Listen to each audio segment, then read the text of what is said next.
ಇಲ್ಲಿ ಯಾರನ್ನ ದೂಷಣೆ ಮಾಡಲಿಕ್ಕೂ ಹೋಗಲ್ಲ.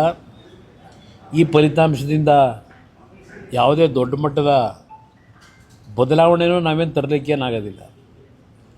ನಮಗೆ ನಿಜವಾದ ಒಂದು ಅಖಾಡ ಇರತಕ್ಕಂಥದ್ದು 28ರ ಚುನಾವಣೆ. ಅದಕ್ಕೆ ಪಕ್ಷ ಯಾಕೆ ಸಂಘಟನೆ ಮಾಡಬೇಕು ಅಂತಕ್ಕಂಥದ್ದು ಈಗ ನಾವು ಚರ್ಚೆ ಮಾಡಬೇಕಾಗಿದೆ. ಒಂದು, ಹಲವಾರು ಸಂದರ್ಭದಲ್ಲಿ ಇಂಥ ಒಂದು ಬೆಳವಣಿಗೆ ಆದಾಗ ಈ ಪಕ್ಷ ಉಳಿಸಿ ಬೆಳೆಸ್ಕೊಂಬಂದಿರತಕ್ಕಂಥದ್ದು ಕಾರ್ಯಕರ್ತರೆ. ನಮ್ಮಲ್ಲಿ ನಿಷ್ಠಾವಂತ ಕಾರ್ಯಕರ್ತರ ಕೊರತೆ ಇಲ್ಲ. ಆ ಕಾರ್ಯಕರ್ತರ ದುಡಿಮೆ ಮೇಲೆ ಬೆಳೆದಂಥವರು ಯಾವ್ಯಾವ ರೀತಿಯಲ್ಲಿ ಹಲವಾರು ಸಂದರ್ಭದಲ್ಲಿ ತೀರ್ಮಾನಗಳು ತೆಗೆದುಕೊಂಡು ಹೋಗಿದ್ದಾರೆ. ಅದರಿಂದ ಏನು ಪಕ್ಷಕ್ಕೇನು ಹಿನ್ನಡೆ ಆಗಿಲ್ಲ. ನಾನು ದೇಶದ ರಾಜಕಾರಣನೇ ಈಗ ನೋಡ್ತಾ ಇದ್ದೀನಿ. ದೇಶದ ರಾಜಕಾರಣ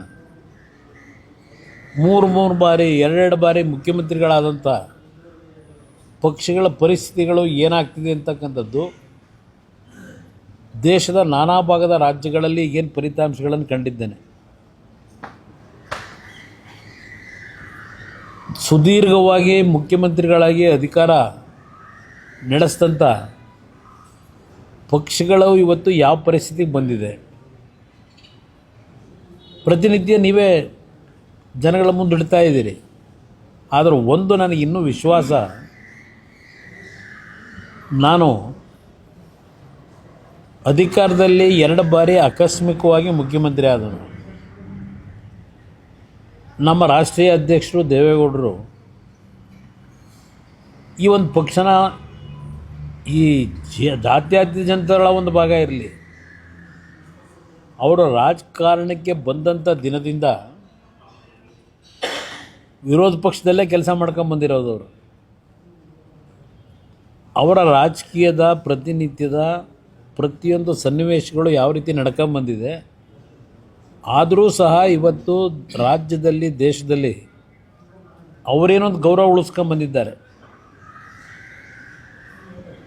ಇದೆಲ್ಲ ಇತಿಹಾಸದಲ್ಲಿ ಇರ್ತಕ್ಕಂಥದ್ದು. ಅವ್ರ ಮುಖ್ಯಮಂತ್ರಿ 60-70 ವರ್ಷವೇ ಆಯಿತು ಅವರ ರಾಜಕೀಯ ಜೀವನ. ಕೇವಲ 18 ತಿಂಗಳು ಮುಖ್ಯಮಂತ್ರಿ, 10 ತಿಂಗಳು ಪ್ರಧಾನಮಂತ್ರಿ, ಒಂದು 2-3 ವರ್ಷ ನೀರಾವರಿ ಮಂತ್ರಿ. ಇನ್ನು ಉಳಿದ ಎಲ್ಲ ಅವಧಿನಲ್ಲೂ ಅವರು ವಿರೋಧ ಪಕ್ಷದಲ್ಲೇ ಇದ್ದಾರೆ. ಅದೇನೋ ನನಗೆ ಅವ್ರು ಬಳುವಳಿ ಕೊಟ್ಟಿದ್ದಾರೆ. ನನಗೆ ಅವರ ರಾಜಕೀಯ ಜೀವನದ ಬಳುವಳಿ ನನಗೂ ಕೊಟ್ಟಿದ್ದಾರೆ ಅಂತ ಅಂದ್ಕೊಂಡಿದ್ದೇನೆ. 2004 ಮೊದಲನೇ ಬಾರಿಗೆ ವಿಧಾನಸಭೆ ಪ್ರವೇಶ ಮಾಡಿದೆ. ಅಲ್ಲಿಂದ ರಾಜ್ಯದ ರಾಜಕಾರಣದಲ್ಲಿ ನನ್ನ ಒಂದು ಪಕ್ಷದ ಬೆಳವಣಿಗೆಗೆ ನನ್ನ ಕಾರ್ಯಕರ್ತರ ಜೊತೆ ಕೈ ಜೋಡಿಸಿ ಕೆಲಸ ಮಾಡ್ತಕ್ಕಂಥ ಒಂದು ಸನ್ನಿವೇಶಗಳು ನನಗೆ ಪ್ರಾರಂಭ ಆದಂಥದ್ದು. 2007 ನಂತರ ಈ ಪಕ್ಷದ ಮುನ್ನಡೆಸ್ಕೊಂಡು ಹೋಗ್ತಕ್ಕಂಥದ್ದು ಸ್ವಲ್ಪ ನನ್ನ ಹೆಗಲ ಮೇಲೆ ಬಿತ್ತು. ದೇವೇಗೌಡರು ಎಲ್ಲೆಲ್ಲಿ ಅವರ ಒಂದು ಶಕ್ತಿ ತುಂಬಬೇಕು ತುಂಬ್ಕೊಂಬಂದಿದ್ದಾರೆ. ಆದರೆ ಕಳೆದ 20 ವರ್ಷದಲ್ಲಿ ಸುದೀರ್ಘವಾಗಿ ಈ ಪಕ್ಷದ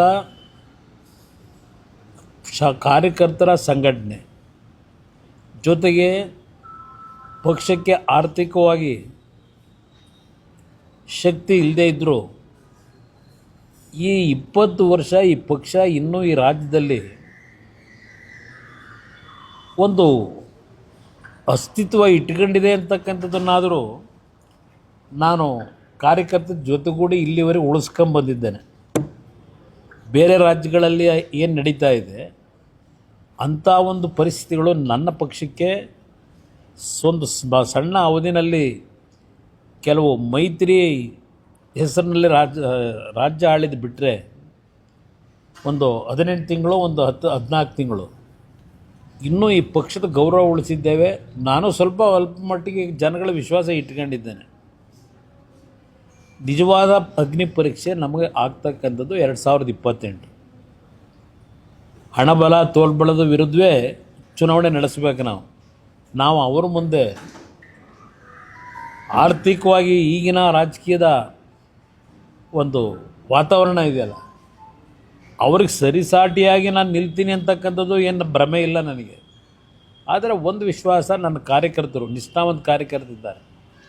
ಶಾಸಕರಾಗಿ ಎಲ್ಲಿ ಹೋಗ್ತಕ್ಕಂಥದ್ದು ಈ ಪಕ್ಷದಲ್ಲಿ ಹಲವಾರು ಪ್ರಕರಣಗಳು ಹಿಂದಿಂದ ನಡ್ಕೊಂಬಂದಿದೆ. ಆದರೂ ಕಾರ್ಯಕರ್ತರು ಈ ಪಕ್ಷ ಏನು ಉಳಿಸಿದ್ದಾರೆ. ಈಗಲೂ ಹೇಳ್ತೀನಿ, ಈ ಪಕ್ಷ ಉಳಿಸ್ತಕ್ಕಂಥದ್ದಕ್ಕೆ ನನ್ನ ಕಾರ್ಯಕರ್ತರು, ನಾನೇನು ಅವ್ರಿಗೇನು ಅಧಿಕಾರ ಕೊಟ್ಟಿಲ್ಲ, ಅವ್ರಿಗೆ ಯಾರಿಗೂ ದುಡ್ಡು ಮಾಡಲಿಕ್ಕೆ ಅವಕಾಶ ಕೊಟ್ಟಿಲ್ಲ.